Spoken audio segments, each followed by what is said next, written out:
नमस्कार दोस्तों, मैं मुनील सर एक बार फिर से आप सभी का अपने YouTube channel study with spirit में स्वागत करता हूं। दोस्तों, इस वीडियो में हम लोग आज क्लास 10th के फिजिक्स का जो फर्स्ट चैप्टर है प्रकाश का परावर्तन और अपवर्तन, उसके ऑब्जेक्टिव को डिस्कस करने वाले हैं। तो चलिए आइए वीडियो को शुरू करते हैं।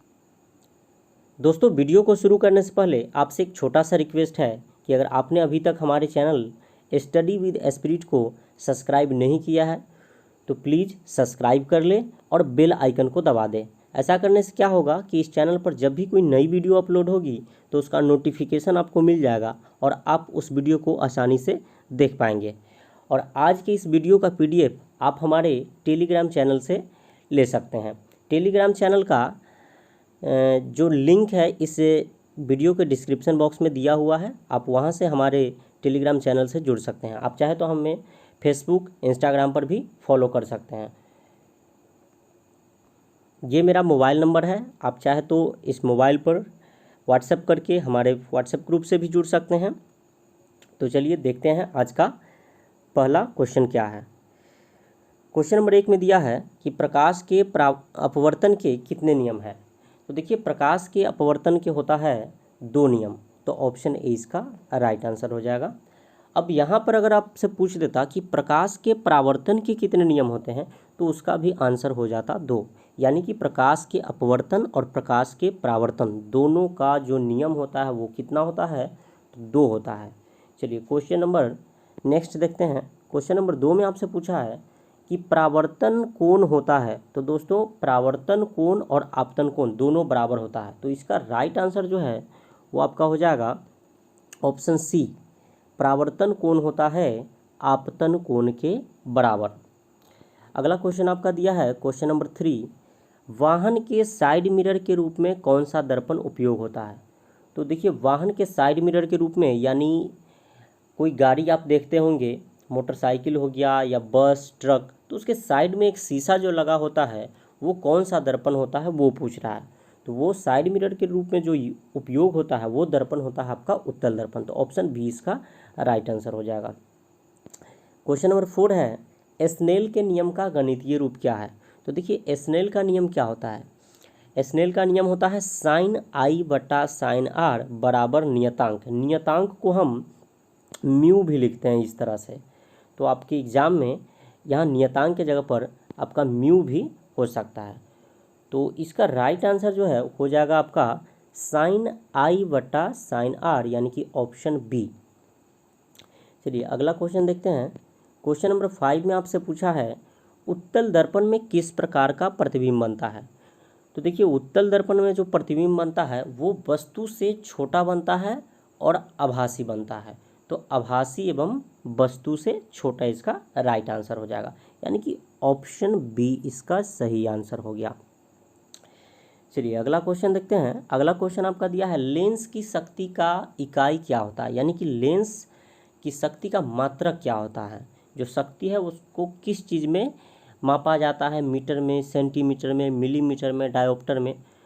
तो दोस्तों, लेंस की शक्ति का जो मात्रक होता है वो होता है डायोप्टर, यानी कि इसका राइट आंसर हो जाएगा ऑप्शन ए। क्वेश्चन नंबर 7 देखेंगे। क्वेश्चन नंबर 7 में दिया है आपका किसी अवतल दर्पण की वक्रता त्रिज्या 30 cm है, उसकी फोकस दूरी कितनी होगी। तो देखिए, याद रखेंगे कि फोकस दूरी जो होती है वक्रता त्रिज्या की आधी होती है। इसका फार्मूला हम इस तरह से याद रख सकते हैं, F बराबर R/2, यानी कि फोकस जो है वो वक्रता त्रिज्या के आधा है। तो देखिए, यहाँ पर वक्रता त्रिज्या दिया हुआ है 30, तो फोकस दूरी कितना हो जाएगा, 30 का आधा 15, यानी कि ऑप्शन बी इसका राइट आंसर हो जाएगा। दोस्तों, अगर वीडियो आपको अच्छा लग रहा है तो प्लीज़ वीडियो को लाइक कर दीजिए। क्वेश्चन नंबर 8 में दिया है कि एक अवतल दर्पण की फोकस दूरी 40 cm है, उसकी वक्रता त्रिज्या कितनी होगी। तो यहाँ पर देखिए कि आपको फोकस दूरी दे दिया 40 और वक्रता त्रिज्या पूछ रहा है। तो देखिए, अगर वक्रता त्रिज्या देता और फोकस पूछता तो आधा करते। यहाँ पर फोकस दिया है और वक्रता त्रिज्या पूछ रहा है तो क्या करेंगे, दुगुना करेंगे, यानी इसका राइट आंसर हो जाएगा आपका ऑप्शन बी, यानी वक्रता त्रिज्या जो है फोकस दूरी की दुगनी होती है और वक्रता त्रिज्या के फोकस दूरी क्या होता है, आधा होता है। चलिए क्वेश्चन नंबर 9 देखते हैं। सरल सूक्ष्मदर्शी में किस लेंस का प्रयोग होता है? तो देखिए सरल सूक्ष्मदर्शी में आपका प्रयोग होता है उत्तल लेंस, तो इसका ऑप्शन बी राइट आंसर हो जाएगा। चलिए अगला क्वेश्चन है, दाढ़ी बनाने में कौन सा दर्पण प्रयुक्त होता है? तो देखिए आपसे एग्जाम में पूछेगा कि दाढ़ी बनाने में कौन सा दर्पण प्रयुक्त होता है, या ऐसे भी पूछ सकता है कि हजामती दर्पण में किस दर्पण का उपयोग होता है, या ऐसे भी आपसे पूछ सकता है कि डॉक्टर जो होते हैं वो नाक कान आदि को देखने के लिए किस दर्पण का प्रयोग करते हैं। तो सबका आंसर होगा आपका अवतल दर्पण। इसका कारण क्या है? क्योंकि अवतल दर्पण में वस्तु से बड़ा प्रतिबिंब बनता है, इसलिए जो डॉक्टर होते हैं नाक कान आदि देखने में अवतल दर्पण का ही प्रयोग करते हैं। जो हजाम होते हैं, जो सैलून वाले होते हैं, वो भी अवतल दर्पण का ही प्रयोग करते हैं ताकि बाल बड़ा बड़ा दिखे और ताकि उसको काटने में आसानी हो। चलिए अगला क्वेश्चन है आपका क्वेश्चन नंबर 11 में, दृश्य प्रकाश में किस रंग का तरंगदैर्घ्य अधिक होता है? तो देखिए सबसे अधिक तरंगदैर्घ्य पूछा है, तो सबसे अधिक तरंगदैर्घ्य जो होता है वो लाल का होता है। अगर यहाँ पर आपसे पूछता कि सबसे कम तरंगदैर्घ्य किसका होता है, तो वो बैगनी आपका आंसर हो जाता। तो आप याद रखेंगे कि सबसे अधिक तरंगदैर्घ्य होता है लाल का और सबसे कम होता है बैगनी का। चलिए अगला क्वेश्चन देखते हैं। क्वेश्चन नंबर 12 में दिया है आपका, सबसे अधिक विचलन किस वर्ण का होता है? तो देखिए तरंगदैर्घ्य जिसका सबसे कम होता है, विचलन उसका सबसे ज़्यादा होता है। तो आप समझ गए होंगे कि इसका आंसर जो है वो हो जाएगा ऑप्शन डी बैगनी, क्योंकि बैगनी का तरंगदैर्घ्य सबसे कम होता है, यानी कि विचलन इसका सबसे ज़्यादा होगा। अगर यहाँ पर पूछ देता कि सबसे कम विचलन किसका होता है, तो वो लाल हो जाता आपका, क्योंकि लाल का सबसे अधिक तरंगदैर्घ्य होता है, इसलिए इसका विचलन सबसे कम होगा। आशा करते हैं कि आपको अच्छा समझ में आ गया होगा। चलिए आगे देखते हैं।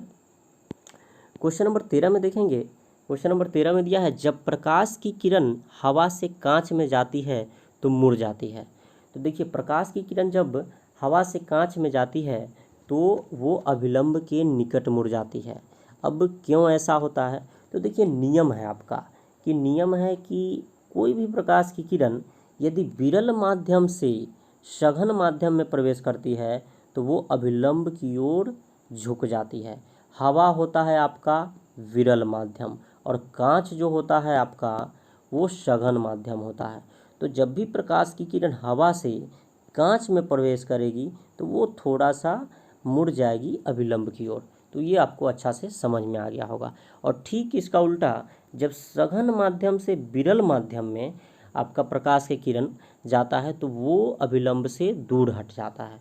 तो यहाँ पर आपसे पूछा था कि जब प्रकाश की किरण हवा से कांच में जाती है, यानी हवा हो गया विरल और कांच हो गया सघन माध्यम, तो यानी कि विरल माध्यम से सघन माध्यम में जा रहा है तो वो हो जाएगा आपका अभिलंब के निकट। तो ऑप्शन 20 का राइट आंसर हो जाएगा। क्वेश्चन नंबर देखिए गलती से 13 के बाद एक के 15 आ गया है। तो चलिए नंबर में छोड़िए, नंबर में विश्वास नहीं रखिए, क्वेश्चन में विश्वास रखिए। क्वेश्चन नंबर 15 आपका क्या दिया हुआ है? क्वेश्चन नंबर 15 में दिया है आपका, इंद्रधनुष का बनना किस परिघटना पर आधारित है?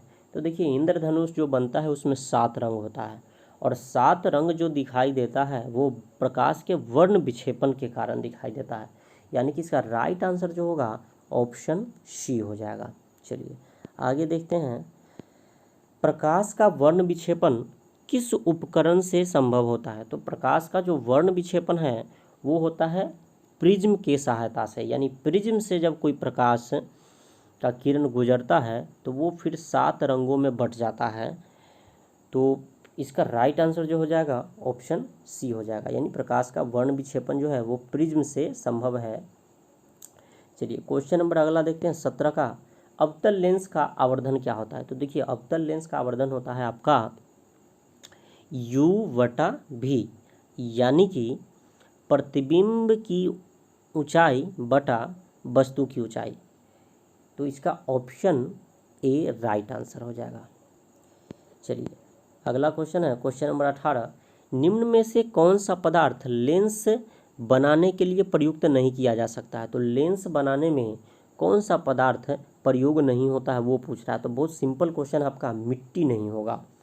जल का प्रयोग होता है, कांच का भी प्रयोग होता है, प्लास्टिक का भी प्रयोग होता है लेंस बनाने में, मिट्टी का आपका नहीं होता है।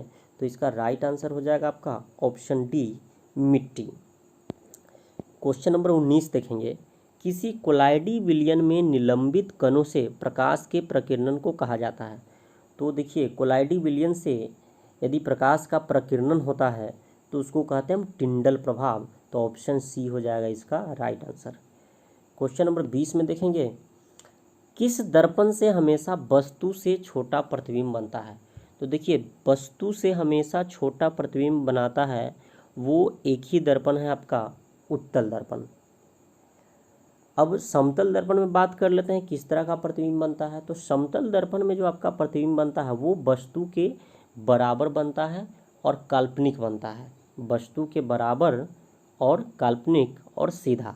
उत्तल में जो बनेगा आपका, इसमें भी काल्पनिक बनेगा लेकिन वस्तु से छोटा बनेगा। और अवतल में जो बनता है इसमें आपका काल्पनिक और वास्तविक दोनों प्रतिबिंब बनता है और वस्तु से छोटा भी बनता है और वस्तु से बड़ा भी बनता है। तो यहाँ पर हमसे क्या पूछा था, यहाँ पर हमसे पूछा था कि किस दर्पण से हमेशा वस्तु से छोटा प्रतिबिंब बनता है। तो हमेशा वस्तु से छोटा प्रतिबिंब बनता है वो है आपका उत्तल दर्पण। ऑप्शन बी इसका राइट आंसर हो जाएगा।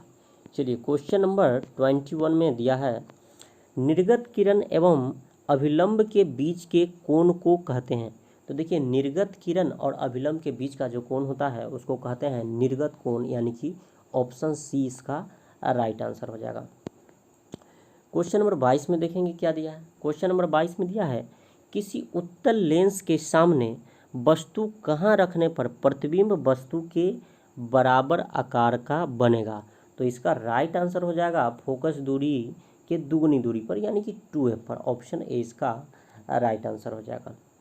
चलिए, अगला क्वेश्चन देखते हैं, किसी उत्तल लेंस द्वारा वस्तु का आभासी एवं आवर्धित प्रतिबिंब बनाने हेतु वस्तु की स्थिति कहाँ होना चाहिए। तो देखिए, उत्तल लेंस है और क्या है कि आभासी और आवर्धित प्रतिबिंब चाहिए, यानी कि आभासी चाहिए और क्या चाहिए कि वस्तु से बड़ा प्रतिबिंब चाहिए। तो इसके लिए आपको रखना पड़ेगा फोकस और प्रकाश बिंदु के बीच में, यानी कि F1 तथा O के बीच में। तो इसका राइट आंसर ऑप्शन डी हो जाएगा। देखिए दोस्तों, इसमें जितना भी क्वेश्चन है इस वीडियो में वो एकदम मोस्ट इम्पोर्टेंट आप समझ के चलिए। एग्ज़ाम में आपका इसी से क्वेश्चन आता है। अब तक के जितना भी एग्ज़ाम हुआ है सारा क्वेश्चन इसी वीडियो से आपका मिला लेंगे, इसी वीडियो से पूछा गया है और आगे भी इसी वीडियो से पूछा जाएगा। 100% आप श्योर रहेंगे। अच्छा होगा कि अगर आप इस क्वेश्चन को किसी नोटबुक में लिख लें और एग्ज़ाम टाइम में इसका रिवीजन करके जाए तो एग्ज़ाम में आपको एक भी क्वेश्चन नहीं छूटेगा, इसकी गारंटी मैं देता हूं। तो मैं तो कहूँगा कि इसको नोटबुक में अच्छे से आप नोट कर लीजिएगा और इसका PDF आप हमारे टेलीग्राम चैनल से डाउनलोड कर सकते हैं या हमारे नंबर पर मैसेज करके आप हमारे व्हाट्सएप ग्रुप से भी जुड़ सकते हैं। तो चलिए, अगला क्वेश्चन देखते हैं। क्वेश्चन नंबर 24 में दिया है, अवतल दर्पण के सामने वस्तु को कहाँ रखा जाए कि प्रतिबिंब समान साइज का बनेगा। तो देखिए, प्रतिबिंब समान साइज का मतलब यानी जितना बड़ा वस्तु उतना बड़ा प्रतिबिंब। तो दोनों अगर बराबर आपको पाना है तो वो रखना पड़ेगा आपको वक्रता केंद्र पर, यानी कि सी पर। सी यानी कि वक्रता केंद्र। तो सी यहाँ नहीं है, यहाँ हिंदी में लिखा हुआ है वक्रता केंद्र, यानी कि ऑप्शन बी इसका राइट आंसर हो जाएगा। क्वेश्चन नंबर 25 देखेंगे। क्वेश्चन नंबर 25 में दिया है, निम्नलिखित में जल का अपवर्तनांक कौन सा है। तो दोस्तों, जल का अपवर्तनांक होता है 1.33, यानी कि ऑप्शन ए इसका राइट आंसर हो जाएगा 1.33। चलिए, उसके बाद एक चीज़ इसमें आप याद रखेंगे कि हीरा का अपवर्तनांक जो होता है वो होता है 2.42। ये बहुत इंपॉर्टेंट है। ये जो आपका ऑप्शन डी में दिया हुआ है ये हीरा का अपवर्तनांक है, तो ये भी आपसे एग्जाम में पूछता है।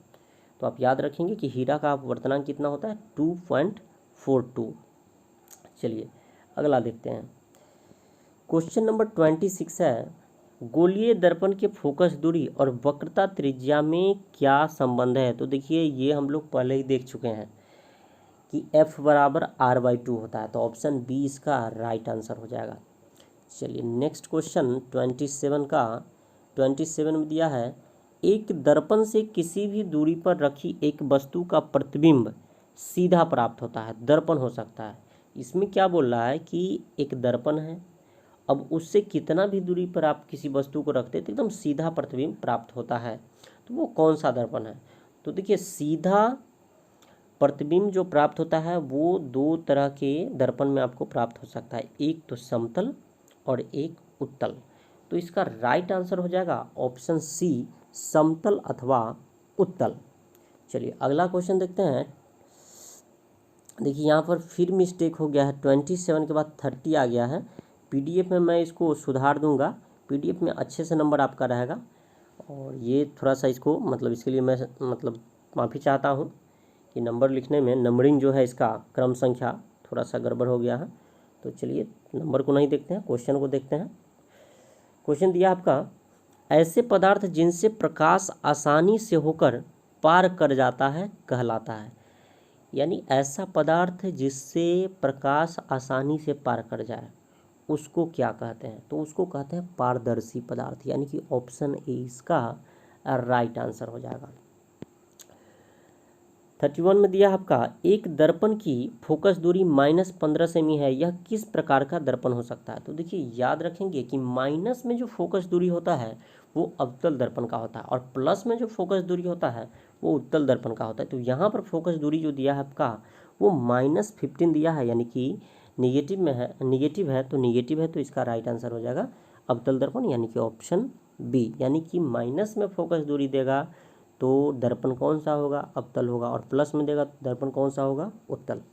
चलिए अगला क्वेश्चन देखते हैं। 32 में दिया है, जब प्रकाश की एक किरण दो माध्यमों को अलग करने वाली सतह पर लंबवत पड़ती है तो वह क्या होता है। तो देखिए दो माध्यम को अलग करने वाले सतह पर जब प्रकाश की किरण लंबवत पड़ती है तो कोई भी अपवर्तन नहीं होता है, यानी कोई भी मुड़ाव नहीं होता है और प्रकाश की किरण जो है वो सीधे निकल जाती है, यानी कि ऑप्शन सी इसका राइट आंसर हो जाएगा। चलिए उसके बाद 33 में आपका दिया है कि पानी से भरी बाल्टी की गहराई कम मालूम पड़ने का क्या कारण है। तो देखिए पानी जब बाल्टी में भरा रहता है तो रहता कुछ ज़्यादा ही गहरा है लेकिन दिखाई हमको कम देता है, तो इसका कारण पूछ रहा है। तो इसका कारण होता है प्रकाश का अपवर्तन।